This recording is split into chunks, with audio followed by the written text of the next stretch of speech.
Bonjour. Parmi les héros du rugby que Gabriel va perdre, il y a au tout premier rang Aimé Giral. Aimé le bien nommé, le petit prince de Perpignan. C'était le gosse, le plus jeune de l'équipe.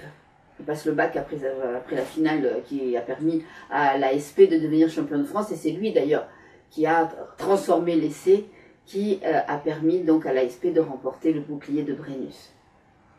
Aimé Giral, il est beau, il est intelligent, il va devenir architecte, il est doué pour tous les sports, il fait de l'athlétisme aussi, il est toujours de bonne humeur, toujours souriant, bref, tout le monde l'adore, à commencer par les filles qui craquent toutes pour lui.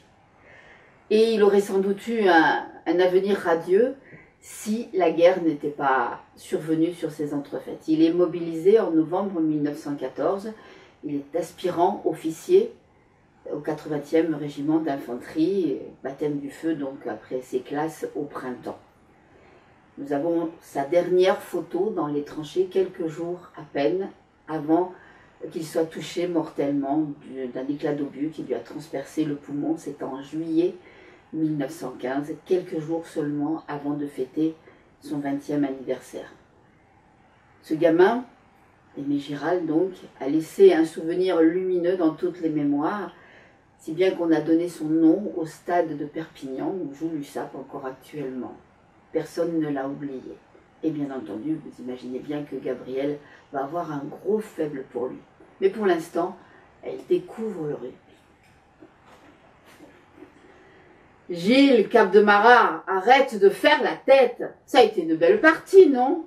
Félix Barbe, le capitaine des Blancs de la SP, posa la main sur l'épaule de son homologue des Bleus, mais celui-ci se dégagea d'un geste brusque et s'en fut, la mâchoire crispée et le regard noir, vers la baraque en planche des vestiaires à la suite de ses équipiers. Barbe laissa retomber sa main en secouant la tête. Yves le héla, le bras levé. Le trois quarts centre de la SP s'approcha en trottinant. « Ah, ce Brutus, toujours la tête aussi près du bonnet. Il n'y a pas d'adversaire plus rancunier qu'un ancien coéquipier. » Gabriel leva vers son oncle un regard interrogateur. « Gilbert Brutus était le précédent capitaine de l'ASP, souffla Yves, je t'expliquerai. » Arrivé à la barrière, Barbe avisa la jeune fille agrippée au bras d'Yves. Une étincelle s'alluma dans ses yeux sombres et il retroussa ses moustaches d'un index gaillard. « Mais je vois que tu es en charmante compagnie, espèce de brigand. Mademoiselle, vous êtes ravissante. Vous méritez mieux que ce blanc-bec. » Il s'inclina galamment et saisit les doigts de Gabriel interloqués pour les porter à ses lèvres. « Bas les pattes, Félix !» intervint Yves précipitamment en lui retirant la main de la jeune fille. « C'est ma nièce, on ne touche pas. » Barbe se redressa avec un petit rire. « Autant pour moi, camarade, je ne pouvais pas le deviner. Mais ta nièce n'en est pas moins fort jolie. » Nullement contrit, il lança à Gabriel une œillade qui la laissa sans voix et quelque peu troublée. Yves parut amusé de la voir rougir sous sa toque. Il expédia du poing une bourrade amicale dans les côtes de l'impudent. « Elle n'a que 16 ans, vieux satyre. Tu devrais avoir honte. » Félix est un fieffé coureur de jupons, mais d'ordinaire, il s'attaque plutôt aux femmes mariées. « Les femmes qui s'ennuient, » corrigea Barbe nonchalamment. « Ne t'inquiète pas, tonton. J'ai compris le message. Alors, qu'as-tu pensé du match ? Tu veux parler de la magnifique attaque qui a offert l'essai à Schuller, au cours de laquelle tu as feinté plusieurs sopistes avant de t'envoler seul et de taper à suivre ?» le taquina Yves. Barbe pointa un index accusateur vers son camarade. « Moque-toi de moi, monsieur l'architecte. Nous n'avons pas gagné sans mal, hein, néanmoins. Et l'arbitre ne nous a pas aidés. Le SOP aurait pu réduire le score sur la fin. Heureusement que Brutus a fait un en avant au dernier moment. S'il avait marqué, qu'est-ce qu'on n'aurait pas entendu ?» Il avait levé les yeux au ciel comme pour le remercier d'être intervenu. Yves hocha la tête. « Et tu tenais à montrer qui était le patron, n'est-ce pas ?» Barbe esquissa une grimace. « Bah, disons que ça m'aurait ennuyé de le voir gagner sur la pelouse qu'il a quittée avec pertes et fracas il y a 1 an et demi, en plein match contre le Sporting Club universitaire de France. Bon, personne n'apprécie les critiques, et on a le droit d'être de mauvaise humeur. Mais sa sortie, aussi théâtrale que grotesque, n'était digne ni d'un gentleman, ni d'un sportif, et encore moins d'un capitaine. » Yves se pencha vers sa nièce, qui ne perdait pas une miette de la conversation. C'est à la suite de cet incident et de la sanction qui a été prise contre lui que Brutus, suivi de Schulmeister et de quelques autres, a claqué la porte de l'ASP pour aller fonder le SOP. Ah ben tout devenait clair. Et voilà pourquoi il y a cette rivalité exacerbée entre les deux équipes, conclut triomphalement Gabriel. Jolie et intelligente en plus, approuva Barbe tout sourire. Yves fit mine de ne pas avoir entendu. En tout cas, commenta-t-il, 2 matchs, 2 victoires, le championnat commence bien. Barbe leva la main pour tempérer son enthousiasme. Oh, nous n'en sommes qu'au début. Dimanche prochain, ce sera une autre paire de manches face à Bordeaux. C'est 7 internationaux et c'est 7 titres de champion de France. Son visage s'éclaira, tandis qu'il faisait signe à un homme au visage bruni par le soleil de s'approcher. Heureusement, l'ami Fournier est de retour de chez les nègres. Avec lui à la mêlée, nous avons toutes nos chances. Yves salua l'ami Fournier avec empressement et le présenta à Gabriel. Figure-toi que François, ici présent, était aux colonies il y a encore 2 semaines, en Afrique équatoriale. Le nouveau venu approuva d'un signe de tête. En Côte d'Ivoire, pour être plus précis, au poste de Bokanda. Ne cherchez pas, c'est un coin perdu au milieu de la savane. Ah, j'ai bien cru ne jamais revoir ma chère pelouse de la route de Tuire. Il laissa errer son regard songeur sur le stade qui se vidait petit à petit. C'est un vrai miracle d'avoir pu revenir si vite après seulement quelques mois et presque à temps pour le début du championnat. C'est ce que je n'arrêtais pas de me dire sur le bateau qui me ramenait. Ah, mais tu risques de manquer d'entraînement pour affronter Bordeaux, se risqua Yves. Son sourire ouvrit un croissant de dents très blanches dans le visage tanné du colonial. Oh, mais j'ai fait ce qu'il fallait pendant toute la traversée sur le pont du paquebot. Course, poids et haltères. Joignant le geste à la parole, il tendit ses bras devant lui tout en ployant les genoux, puis replia le poing droit vers son épaule pour faire saillir son biceps qu'il tâta de 2 doigts circonspects avant de proclamer « L'anguille est en forme, prête à partir au combat ». Quelle manie avaient donc les hommes d'utiliser ainsi à tout propos des métaphores guerrières. Elle ravissait en tout cas son capitaine qui lui asséna une claque dans le dos avec un grand rire. « Sacré François, va !» 2 messieurs, un petit replé avec un chapeau melon et un grand barbu coiffé d'une casquette de yachtsman en toile blanche, les observaient à 4 pas de là, un calepin à la main. Bon, désolé les amis, les journalistes nous attendent. À dimanche prochain pour le match contre Bordeaux. Tu viens, Franz? Les 2 joueurs s'éloignèrent et Yves entraîna Gabriel vers la sortie par où s'écoulait un flot continu de spectateurs, les blancs hilars, les bleus, la tête basse. Le jupon mousseux, retroussé, dévoilait non seulement les fines bottines montantes, mais également le galbe des mollets gainés de noir. De quoi offusquer son collet monté de perles si par malheur il s'était trouvé là.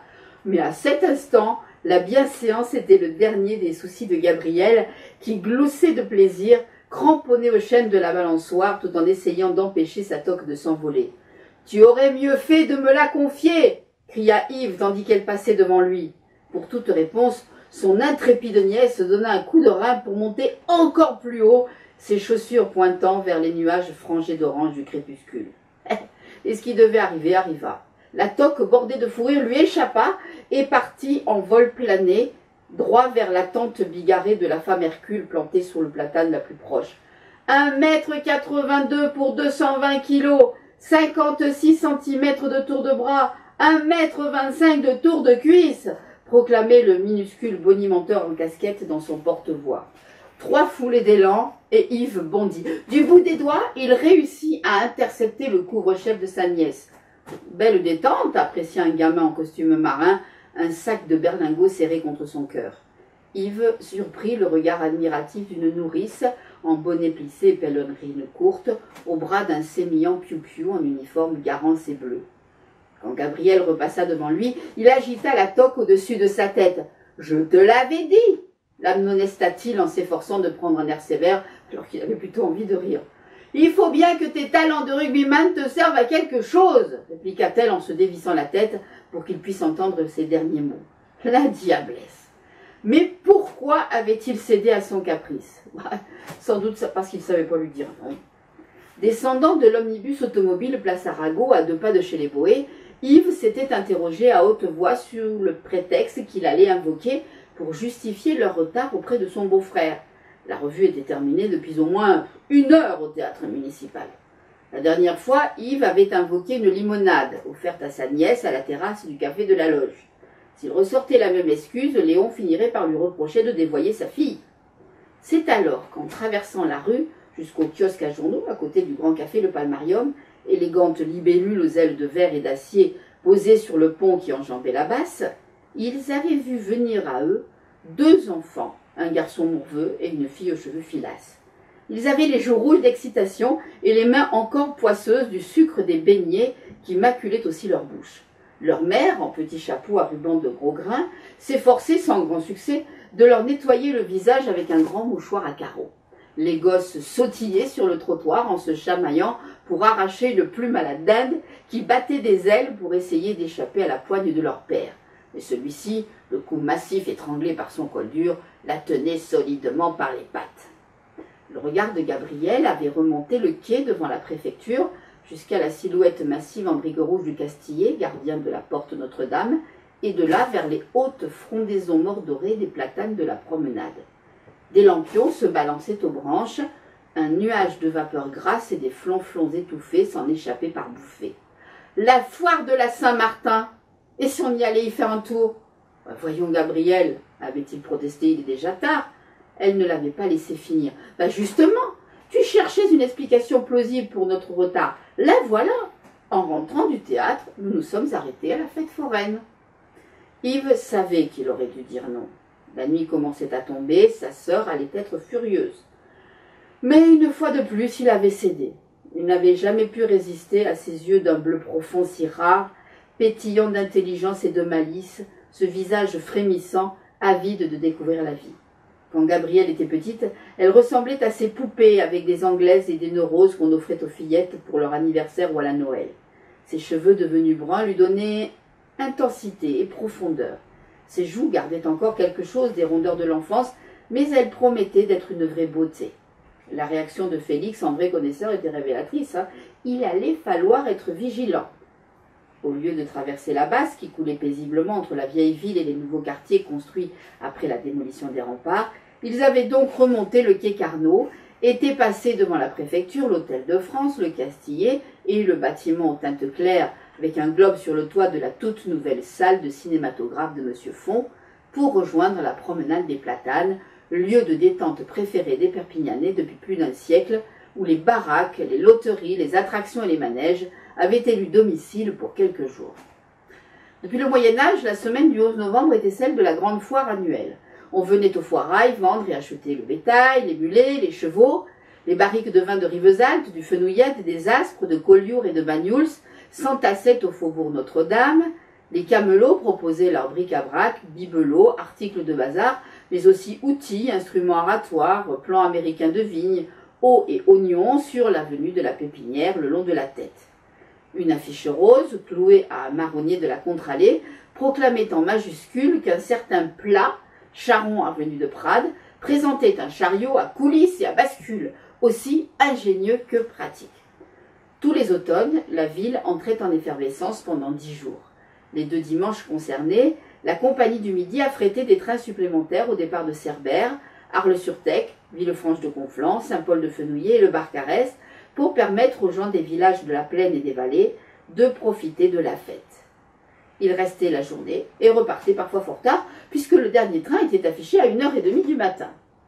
Cette année, ils étaient venus particulièrement nombreux. Les vendanges 1913 avaient été bonnes et les campagnes étaient prospères. Grâce au chemin de fer, le vin catalan se vendait dans toute la France et partait même par convois entiers de wagons-foudre dans le Bordelais où il servait à couper les crus locaux. L'abbé Rousse, le curé de Banyuls, avait si bien vanté les mérites du grenache local à ses confrères que celui-ci était désormais utilisé comme vin de messe dans presque toutes les églises de France. À Thuir, les chais de Lambert-Violet pouvaient stocker jusqu'à 60 millions de litres de bière. Une voie ferrée, reliée au réseau, partait de l'immense hall d'expédition protégé par une marquise dessinée par M. Eiffel.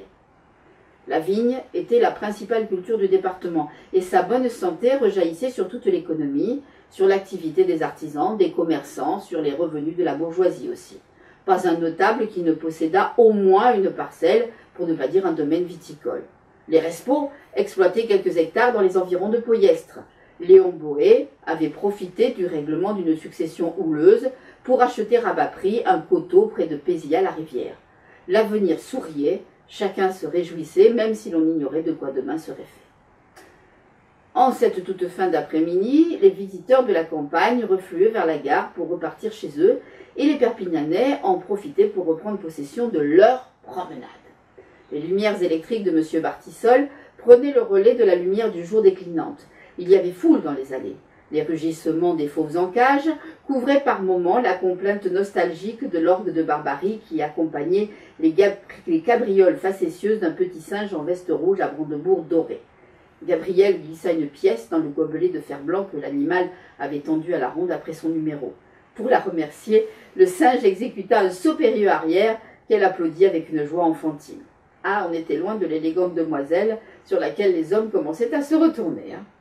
Gabrielle était aux anges. Les joues roses d'excitation, elle courait d'une attraction à l'autre, prenant son titan à témoin, le tirant par la manche quand il ne venait pas assez vite. Au palais de l'électricité, ils avaient expérimenté toutes sortes d'invasions et de phénomènes aussi étranges que cocasses. Au chamélodrome, il avait fallu absolument faire un tour à dos de dromadaire et admirer des danses orientales. Il y avait le palais indien et la maison du diable, et le petit chemin de fer, et la diseuse de bonne aventure, et le chamboule-tout, et les clowns du cirque et Gelton, et les baraques de loterie avec leurs roues multicolores, et les volailles dans un petit enclos garni de paille et de sciure. Dans les 500, à qui les poulets? Qui n'a pas encore pris de ticket? Surenchérissaient les forains. La famille croisée près du kiosque du Palmarium avait gagné sa dinde dans l'un de ses stands. Tandis que Gabriel restait fasciné par le marchand de bonbons qui brassait de la guimauve, Yves avait voulu tester son adresse au tir à la porcelaine. Mais sa nièce ne l'avait pourtant pas laissé terminer. « Le carrousel, s'il te plaît, viens faire un tour avec moi sur les chevaux de bois !» Il avait protesté. Voyons, c'était plus de son âge. Si jamais un de ses camarades passait par là. Elle avait fait mine de ne pas entendre et avant d'avoir pu dire ouf, il s'était retrouvé à tourner en rond à califourchon sur sa monture peinte en blanc et mauve, fixée sur le plateau du manège mu par un moteur à vapeur. Il n'avait jamais aimé les chevaux de bois, même quand il était petit. Monter et descendre tout en tournant lui donnait le mal de mer. Ah, ça n'avait rien à voir avec les sensations que l'on avait sur un vrai cheval. Décidément, Gabriel lui faisait faire n'importe quoi. Il avait été tellement préoccupé par son estomac qui s'obstinait à remonter dans sa gorge qu'il en avait oublié de vérifier que personne de sa connaissance ne l'avait surpris dans cette posture ridicule. Mais quand Gabriel l'avait entraîné vers les balançoires, alors là, il avait refusé tout net. La rotation de la colonne centrale couverte de miroirs qui faisait s'envoler les petits sièges allait à coup sûr achever de le faire vomir.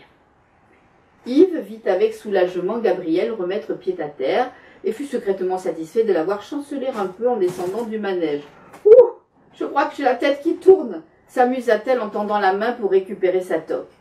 Il retint un sourire. S'il en avait assez, ils allaient pouvoir rentrer. Deux jeunes filles, un ruban sang et or en sautoir, leur tendirent des billets de tombola. Le comité de charité de la ville mettait en jeu, comme chaque année, un cochon superbe, rond et rose. Yves leur prit 4 tickets. « Nem, ma belle, il est grand temps d'y aller. » Mais il fallait croire qu'elle n'avait pas encore son content d'émotion forte. « Oh non, pas déjà. Regarde là-bas, l'aéro. J'ai envie de m'envoler comme Louis Blériot quand il traverse la Manche. » Bah, écoute, si tu aimes les aéroplanes, tu seras comblé dimanche prochain. L'aviateur Vallier vient à Perpignan pour un gala de soutien à nos deux inventeurs, Fonce Godaille et Saint-Martin, qui ont mis au point un parachute qui s'ouvre automatiquement. Les organisateurs ont promis que le biplan de Vallier nous régalerait de quelques acrobaties aériennes au-dessus du stade de la route de Thuir à l'occasion du match contre Bordeaux. Et là, ce sera un véritable avion, hein, pas un manège. Il profita de ce qu'elle savourait la nouvelle pour la prendre par le bras et quitter la fête foraine. Ils étaient parmi les derniers. La nuit était tombée, les baraques fermaient une à une. Les lumières s'éteignaient, le soigneur donnait à manger aux chameaux, les danseuses se rhabillaient, la femme Hercule s'apprêtait à engloutir un pantagruélique souper. Yves et Gabriel laissèrent derrière eux la promenade abandonnée où les platanes pleuraient des feuilles d'or pour se laisser entraîner par le flot des badauds vers le pont en dedans. Et oui, à Perpignan, c'est la fête. 1913, 1914, ce sera des années fastes, se termineront par le titre de champion de France avant que le monde bascule, mais ça, ils ne le savent pas encore. À demain.